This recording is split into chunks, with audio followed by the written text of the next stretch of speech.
Across Europe and Central Asia, approximately 1 million children live in large residential institutions, usually known as orphanages. Most people imagine orphanages as a benign environment that care for children. Others know more about the living conditions there, but still think they're a necessary evil. After all, where else would we put all of those children who don't have any parents? But 60 years of research has demonstrated that separating children from their families and placing them in large institutions seriously harms their health and development. And this is particularly true for young babies. As we know, babies are born without their full muscle development, and that includes the brain. During the first 3 years of life, the brain grows to its full size, with most of that growth taking place in the first 6 months. The brain develops in response to experience and to stimulation. Every time a young baby learns something new, to focus its eyes, to mimic a movement or a facial expression, to pick something up, to form a word or to sit up, new synaptic connections are being built in the brain. New parents are astonished by the rapidity of this learning. They are, quite rightly, amazed and delighted by their children's cleverness. They communicate their delight to their children, who respond with smiles and a desire to achieve more and to learn more. This forming of the powerful attachment between child and parent provides the building blocks for physical, social, language, cognitive and psychomotor development. It is the model for all future relationships with friends, with partners and with their own children. It happens so naturally in most families that we don't even notice it. Most of us are unaware of its importance to human development and, by extension, to the development of a healthy society. And it's only when it goes wrong that we start to realise the importance of families to children. In August 1993, I had my first opportunity to witness on a massive scale the impact on children of institutionalisation and the absence of parenting.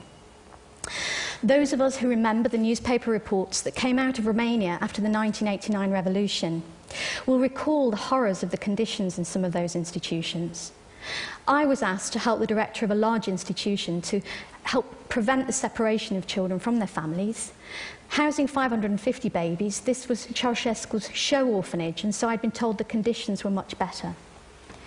Having worked with lots of young children, I expected the institution to be a riot of noise, but it was as silent as a convent.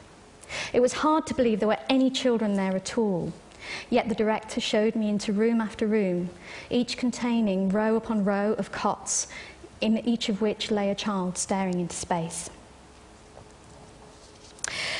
In a room of 40 newborns, not one of them was crying. Yet I could see soiled nappies, and I could see that some of the children were distressed, but the only noise was a low, continuous moan. The head nurse told me proudly, "You see, our children are very well behaved." Over the next few days, I began to realise that this quietness was not exceptional.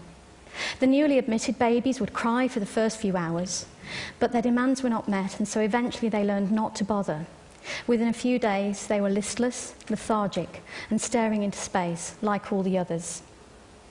Over the years, many people and news reports have blamed the personnel in the institutions for the harm caused to the children. But often, one member of staff is caring for 10, 20, and even 40 children. Hence, they have no option but to implement a regimented programme. The children must be woken at 7 and fed at 7:30. At 8, their nappies must be changed, so a staff member may have only 30 minutes to feed 10 or 20 children. If a child soils its nappy at 8:30, he will have to wait several hours before it can be changed again.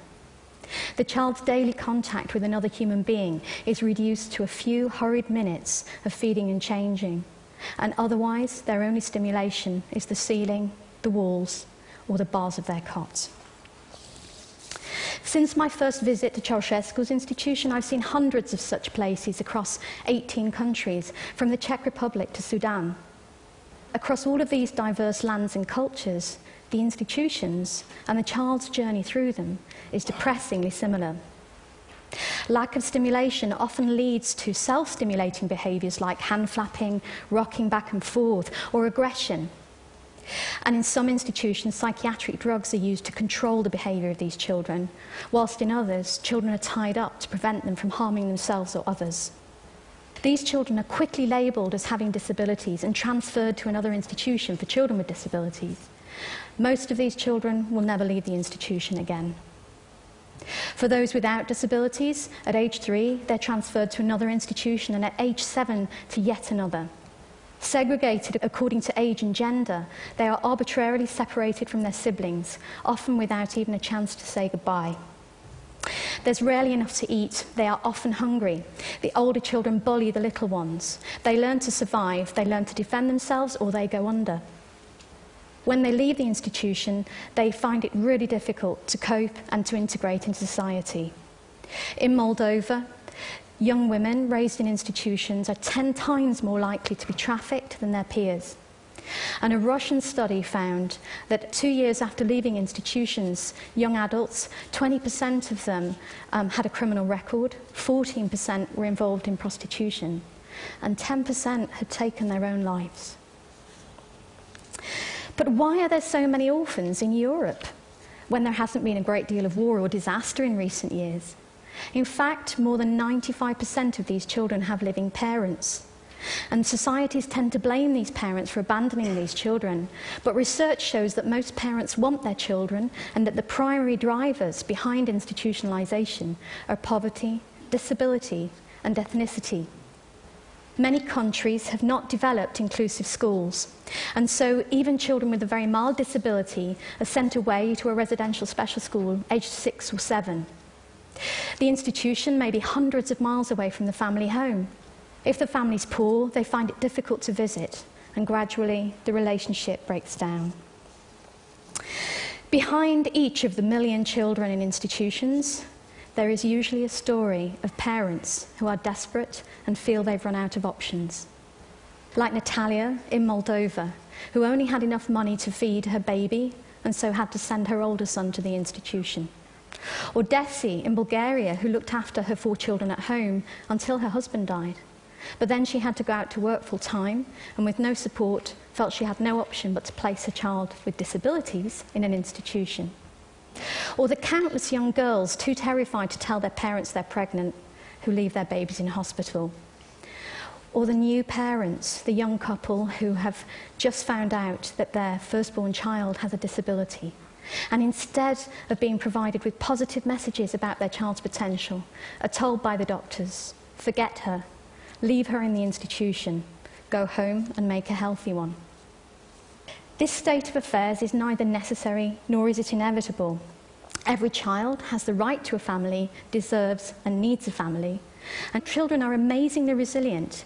We find that if we get them out of institutions and into loving families early on, they recover their developmental delays and go on to lead normal, happy lives. It's also much cheaper to provide support to families than it is to provide institutions. One study suggests that a family support service costs 10% of an institutional placement, whilst good quality foster care costs usually about 30%. If we spend less on these children but on the right services, we can take the savings and reinvest them in high-quality residential care for those few children with extremely complex needs. Across Europe, a movement is growing to shift the focus and transfer the resources from large institutions that provide poor quality care to community-based services that protect children from harm and allow them to develop to their full potential. When I first started to work in Romania, nearly 20 years ago, there were 200,000 children living in institutions and more entering every day. Now there are less than 10,000, and family support services are provided across the country. In Moldova, despite extreme poverty and the terrible effects of the global financial crisis, the numbers of children in institutions has reduced by more than 50% in the last 5 years. And the resources are being redistributed to family support services and inclusive schools. Many countries have developed national action plans for change. The European Commission and other major donors are finding ways to divert money from institutions towards family support, empowering communities to look after their own children. But there is still much to be done to end the systematic institutionalisation of children. Awareness raising is required at every level of society. People need to know the harm that institutions cause to children and the better alternatives that exist. If we know people who are planning to support orphanages, we should convince them to support family services instead. Together, this is the one form of child abuse that we could eradicate in our lifetime. Thank you.